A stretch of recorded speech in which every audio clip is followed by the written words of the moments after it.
Assalamualaikum warahmatullahi wabarakatuh. Perkenalkan, nama saya Desi Fitriana Kurnianti dengan NIM 222111111 dari kelas HES5C. Di sini saya akan mereview materi Sosiologi Hukum dengan dosen pengampu Dr. Muhammad Juli Janto, SAG, MAG.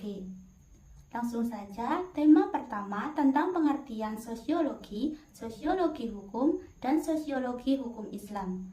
Sosiologi adalah hubungan dan pengaruh timbal balik antara aneka macam gejala-gejala sosial. Hukum adalah seperangkat aturan yang sudah ditetapkan dan disahkan oleh pemerintah untuk mengatur perilaku masyarakat. Jadi sosiologi hukum adalah suatu ilmu yang mempelajari hubungan timbal balik antara hukum dengan gejala-gejala sosial secara analitis dan empiris. Objek kajiannya ada dua, yaitu objek material seperti gejala-gejala sosial serta objek formal yaitu masyarakat. Selain itu, terdapat juga sosiologi hukum Islam, yaitu suatu ilmu sosial yang menjelaskan mengenai adanya hubungan timbal balik antara perubahan sosial dan penempatan hukum Islam. Selanjutnya, tema kedua tentang hukum dan kenyataan masyarakat. Di bab ini membahas mengenai perubahan sosial, yaitu perubahan dalam proses sosial atau struktur sosial baik yang berkaitan dengan hukum Islam dan hukum negara. Terdapat beberapa teori mengenai perubahan ini, misalnya teori Max Weber, teori Emile Durkheim, teori Arnold M. Ross. Intinya, perubahan sosial itu terdiri dari perubahan sistem sosial, pola interaksi sosial, sistem nilai, dan norma sosial. Selanjutnya, tema ketiga tentang yuridis empiris dan yuridis normatif. Intinya, yuridis empiris adalah pendekatan yang dilakukan langsung pada objeknya, misalnya dengan observasi, wawancara, dan lain sebagainya. Jadi, kajiannya itu tentang model kemasyarakatan, sistem sosial, pola perilaku, dan lain-lain, dengan melalui pendekatan sosiologis, antropologis, dan psikologis. Sedangkan yuridis normatif adalah pendekatan dalam arti menelaah kaidah, norma, atau aturan-aturan yang biasanya dilakukan dengan metode kepustakaan. Objek kajiannya tentu saja peraturan perundang-undangan, norma dasar, asas-asas hukum, dan lain sebagainya. Kemudian, tema keempat tentang mazhab pemikiran hukum positivisme adalah suatu pandangan di mana mengharuskan pemisahan antara hukum dan moral secara tegas, yaitu antara hukum yang berlaku, das sein, dan hukum yang seharusnya, das sollen. Dampak dari aliran hukum ini yaitu sulit tercapainya keadilan sosial, sistem hukum tertutup, dan dipengaruhi oleh kekuasaan negara.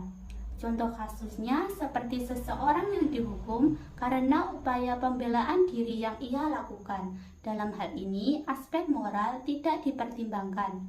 Namun, paham ini dapat menjamin tatanan masyarakat yang teratur dan kepastian dalam hukum. Selanjutnya, tema kelima tentang mazhab pemikiran hukum sociological jurisprudence adalah aliran filsafat hukum yang memandang hukum yang baik adalah hukum yang sesuai dengan hukum yang hidup dalam masyarakat. Jadi, dengan tegas memisahkan antara hukum positif, positive law dengan hukum yang hidup, the living law.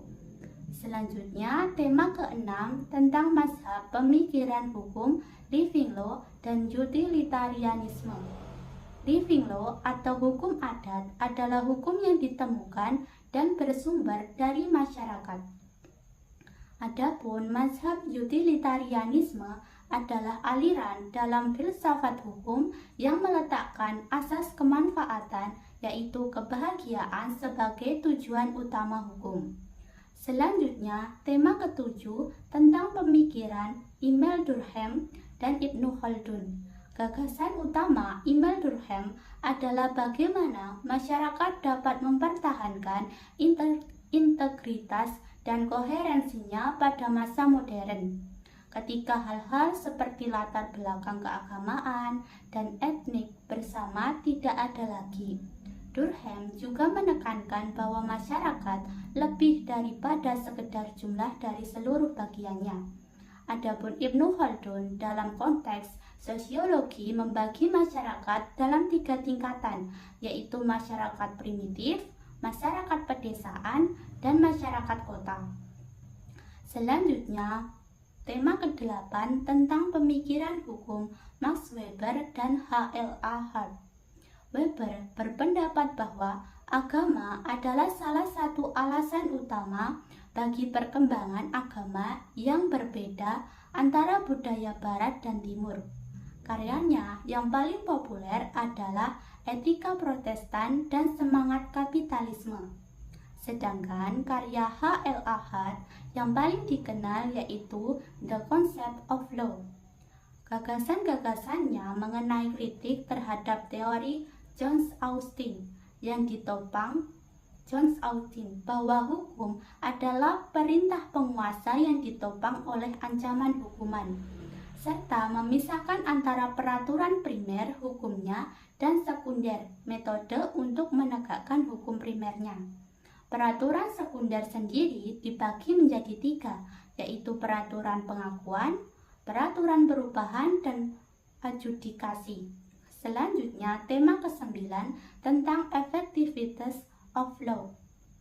Jadi, efektivitas hukum dapat diartikan dengan kemampuan hukum untuk menciptakan atau melahirkan keadaan atau situasi seperti yang dikehendaki atau diharapkan oleh hukum.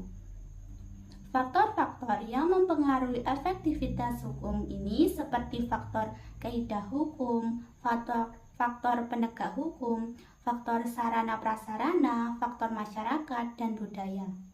Selanjutnya, tema ke-10 tentang law and social control. Hukum sebagai social control masyarakat diartikan sebagai pengawas oleh masyarakat terhadap jalannya pemerintahan. Dengan demikian, social control bertujuan mencapai keserasian antara stabilitas dengan perubahan dalam masyarakat. Dari sudut sifatnya, social control bisa bersifat preventif atau represif. Adapun fungsi hukum sendiri ada 2, yaitu hukum berfungsi sebagai sarana social control atau pengendalian sosial dan hukum berfungsi sebagai sarana social engineering.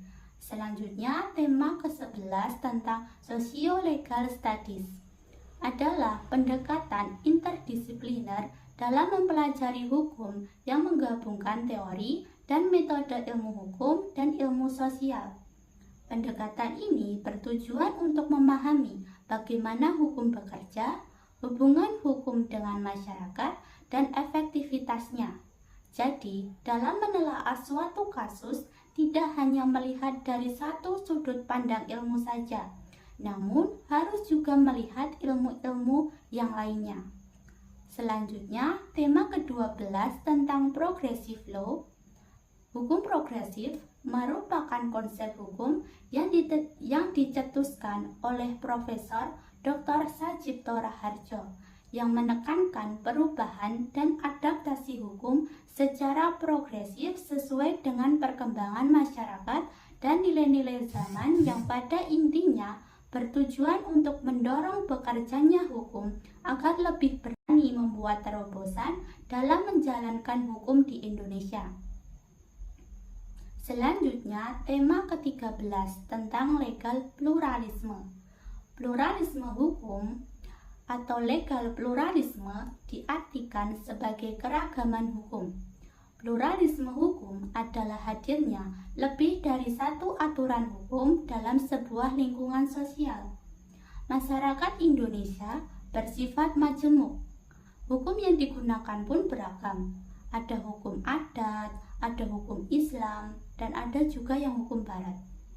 Selanjutnya, tema ke-14 tentang pendekatan sosiologi dalam studi hukum Islam. Jadi, pendekatan sosiologi dalam studi hukum Islam berfokus pada hubungan antara hukum Islam dengan masyarakat, serta dinamika sosial yang mempengaruhi penerapan dan interpretasi hukum tersebut. Pendekatan ini melihat hukum Islam tidak hanya sebagai norma normatif yang bersifat statis, tetapi sebagai sistem yang terus berkembang sesuai dengan kondisi sosial, budaya, dan ekonomi masyarakat. Jadi, setelah mempelajari mata kuliah sosiologi hukum dalam 14 tema ini, saya memperoleh banyak inspirasi yang tentunya memperkaya pemahaman saya, utamanya tentang hubungan antara hukum dan masyarakat. Saya menyadari bahwa hukum bukan hanya sekedar aturan tertulis, tetapi juga dipengaruhi oleh norma sosial, budaya, dan dinamika masyarakat. Fungsi hukum sendiri dalam masyarakat sangat penting, yaitu untuk menciptakan ketertiban, keadilan, dan perlindungan hak asasi manusia. Saya juga memahami bahwa hukum harus beradaptasi dengan perubahan sosial yang terjadi, dan dalam proses pembentukannya dipengaruhi oleh kekuatan politik, ekonomi, dan budaya. Melalui berbagai pemikiran hukum seperti pemikiran hukum positivisme, sociological jurisprudence, living law, utilitarianisme, dan tokoh-tokoh pemikiran lainnya, bahwa dalam penerapan hukum harus tujuan utamanya untuk mencapai keadilan. Jadi hukum harus memperhatikan moral dan faktor-faktor lainnya. Selain itu, melihat kasus hukum jangan hanya dari satu ilmu saja, namun juga harus dari sudut pandang ilmu-ilmu yang lainnya. Selanjutnya, saya terinspirasi untuk berpikir lebih kritis terhadap sistem hukum yang ada, bagaimana menyadari kelemahan dan ketidakadilannya. Hukum harus dapat beradaptasi dengan tantangan globalisasi dan perubahan teknologi yang mempengaruhi masyarakat. Dan intinya, bagaimana hukum bisa berjalan efektif di masyarakat tanpa ada pihak yang merasa dirugikan. Sehingga tidak ada lagi slogan hukum tajam ke bawah dan tumpul ke atas. Secara keseluruhan, mata kuliah ini menginspirasi saya untuk melihat hukum sebagai alat kontrol sosial dan sebagai sarana social engineering yang dapat mencerminkan, memperbaiki, dan memperjuangkan nilai-nilai sosial dalam masyarakat, serta pentingnya mempertimbangkan aspek etika dan moral dalam pengambilan keputusan hukum.